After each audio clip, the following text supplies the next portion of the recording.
Hey, welcome to the official Windows 7 channel, and today we'll talk about Windows 7 gadgets. Gadgets are something that started in Windows Vista and was continued into Windows 7. They're cool little options, but you got to be careful because gadgets are also basically little programs, little pieces of software that run in the background with your computer. So what happens is that gadgets are cool, but they also can consume some computer power. And having a lot of gadgets might slow down your boot up time. It might also slow down the overall performance of your computer. So you might want to have a few gadgets, but try not to put too many gadgets at the same time. So how do you get your gadgets or change your gadgets if you already have some on the screen? It's really easy. Just right click anywhere on the screen and go into the gadgets section. And here you'll have gadgets that you can use.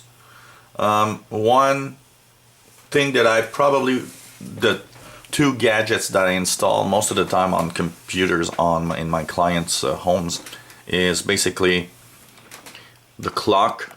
So you just click on it and you slide it on the desktop, and the calendar, you click and you slide it, and here you go, you've got your gadgets. What's cool in Windows Vista, you had a bar where your gadgets would be, and they understood something right in Windows 7 is that having that semi-transparent bar at the right side was not necessarily a great idea.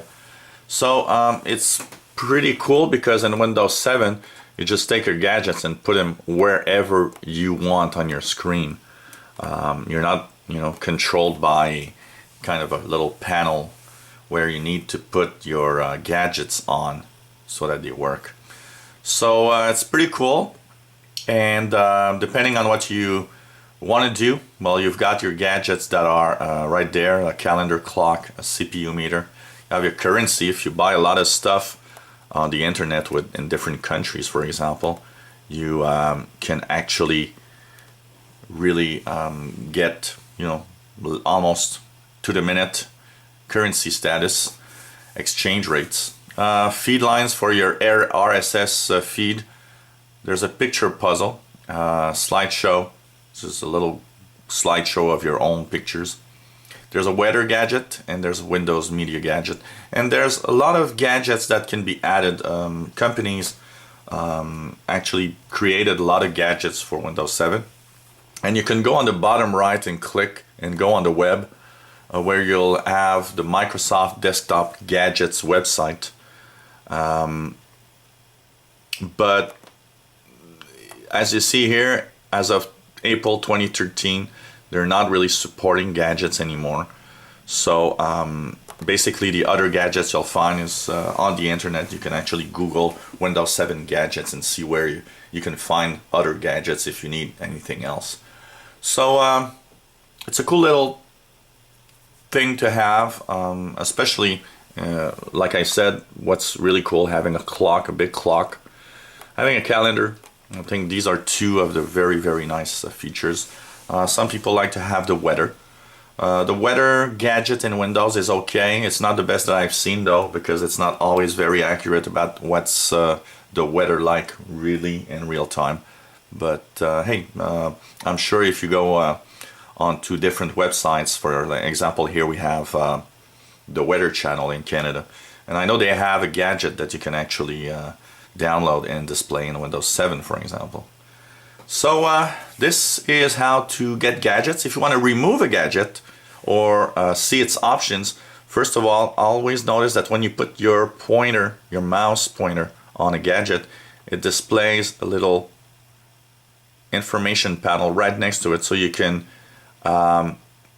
use the options. For example, here you have options to basically change the style of your clock. Let's see this, for example. And you always have the little X that lets you remove gadgets from your screen. So if you don't want to have any gadgets, you can remove them there. Another way to make sure you don't display any gadgets, you can right click on your screen and in the view panel go into show desktop gadgets. Just click there to remove the little check mark, and that will remove all of the gadgets that can be on your desktop. It's kind of a second layer on the desktop of Windows. And like I said, gadgets can take a lot of power out of your computer. So if your computer is already running a little slow, well, I would suggest that you could actually remove all the gadgets from your screen. It's probably going to give a little boost to the computer. Depending on the gadget, some gadgets don't use much power, but some gadgets might actually use a lot, so it's a good idea to remove the gadgets if your computer runs a little slow. So I hope you enjoyed this video, and that you click the subscribe button if you want to learn more and have more information on when we put online new videos. If you have any comments or questions on what you've seen, let us know. If you have a request of a feature you'd like to see reviewed, let us know also. And hope that you come back and watch our other videos on the official Windows 7 channel. Bye-bye.